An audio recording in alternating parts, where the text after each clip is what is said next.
So Nigel, we're here at the opening of the new eco-friendly toilets in Roath Park today.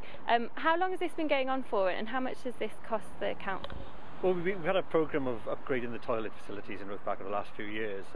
This has had a few delays, mainly outside the council's controls, but I'm really pleased with what we've got here now. I think it cost about £140,000, but it is one of the most sustainable buildings that we have as a council now, and that's the way we're going to move going forward. How exactly is it a sustainable or eco-loo? Well, to start with, the actual building blocks themselves, they're made from 80% recycled wood. That's old pallets and other old bits of wood which are then sort of shredded up, mulched up and cast into, with a bit of concrete into blocks, filled with insulation.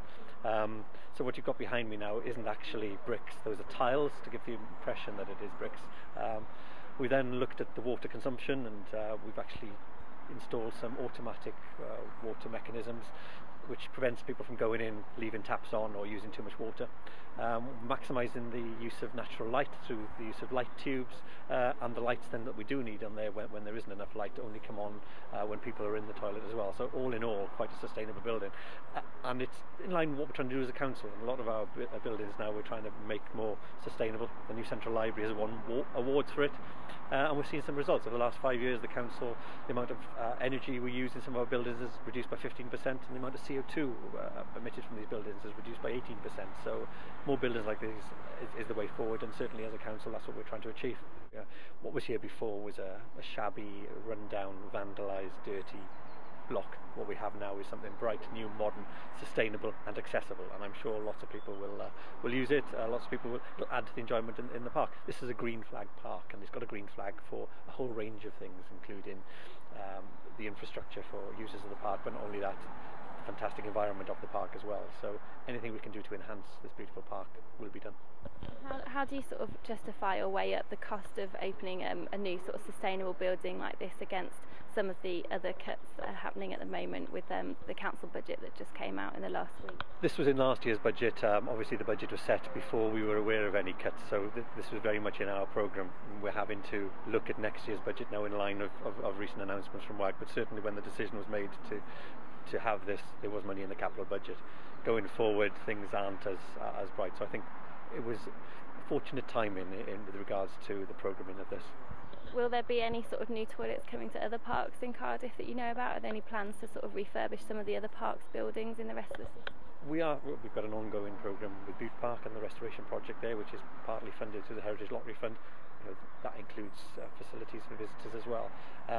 We'll be developing our capital budget now over the next few weeks, with council actually approving it in March, and there will be some improvements to some of the parks within that. As to what exactly they are, we haven't fully developed those as yet.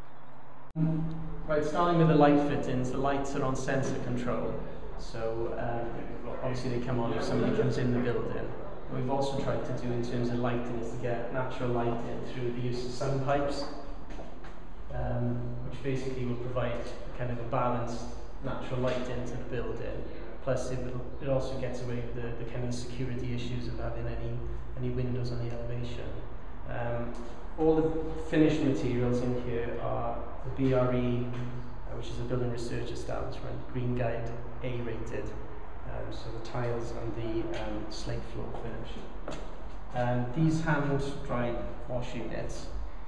The reason we decided to use these within the building is basically we've got an issue with control of water consumption in buildings which aren't occupied very much. So the idea that to use these units is basically save 15% of the water consumption. And again, it's a lot easier to control and clean. So there's not like masses of surfaces and stuff, so it works quite well. Basically, we've used the Durasol block system, which is an 80% recycled timber block. So basically, the properties of the block. All this is made out of recycled material, pallets, etc. It's made inert, and then the insulation is natural insulation, which is actually built into the block. This area block then is filled with concrete, so it's actually making a concrete construction and leaving the shuttering in. The type of concrete you can put in there, you can vary that. So if you wanted to take it to the extremes of putting a lot of recycled slag material in there, you can do that with this kind of construction. To actually clad the block material, we used a clay tile system. We originally looked at brick slips, but with a brick slip, how they actually do it is they take a brick and they cut the edge of the brick off and then throw the rest away, which didn't kind of stack up with what we were thinking really.